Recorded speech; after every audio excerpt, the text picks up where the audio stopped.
Hi, good afternoon. So today we have our patient Shubham, and to whom we did a hair transplant for frontal hair restoration, 2000 grafts in the month of December, and today is July 13th, almost 7 months back.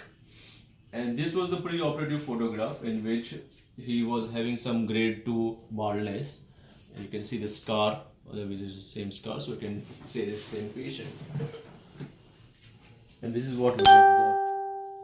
You can see the density of a transplanted hair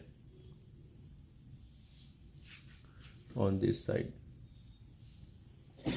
and of course the donor area is very much comfortable.